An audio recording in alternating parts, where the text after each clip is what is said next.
Unfortunately, I am missing the first few minutes of this talk, but it is about magic and memes, the line between occult symbolic frameworks of understanding and memes on the internet. It functions as an intro to the meme analysis talk.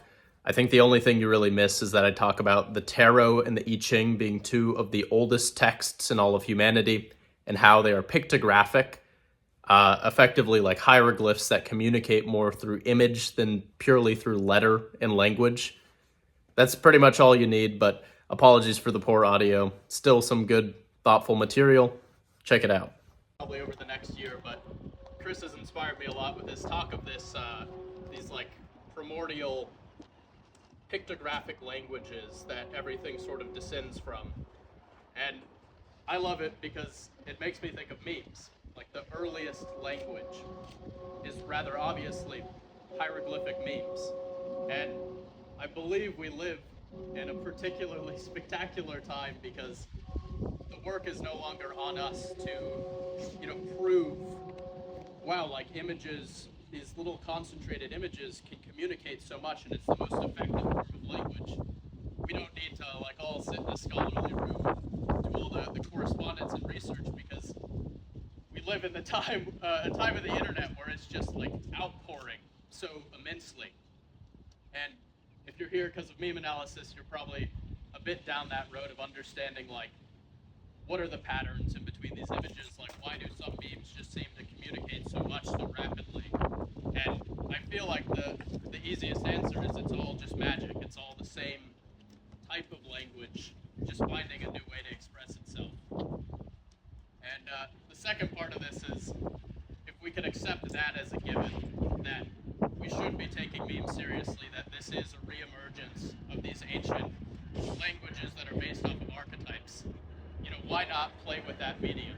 Why not try to apply it and, do stuff with it, try to make change? Sorry to keep going on in the sun. But why not attempt to make things happen with it?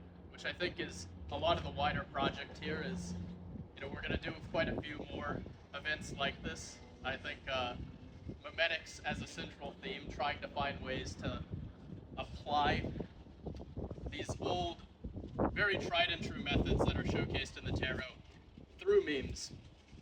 I can attest it's worked. I have a career as an advertiser, and while I might secretly be like, oh, it's the KPIs, it's the metric, it's optimizing based off of ad spend and blah blah blah.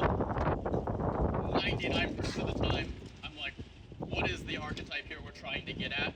How can I align this most effectively with things that are considerably older, considerably more timeless than whatever's trending? But I think there's a marriage there, and this is all to say, at the same time, let's not focus on that if you're not already in a position to survive the internet effectively.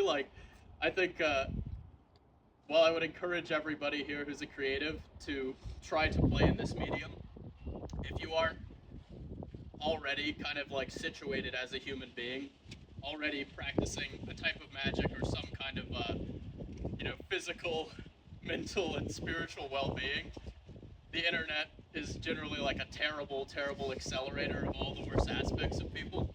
Most content creators, when you think of a content creator in your head, it's not far off in that mental map that you see, Logan Paul, Suicide Forest, or James Charles apologizing for selling kids crack or something through vitamins.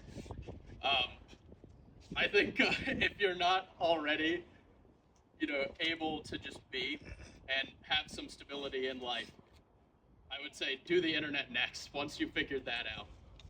But I think that is the beauty, is this is kind of a marriage of memes and magic, and I'll bridge all of this into an intro for one of the best living magicians who just happens to be talking about memes right now. Chris Gabriel. Welcome up.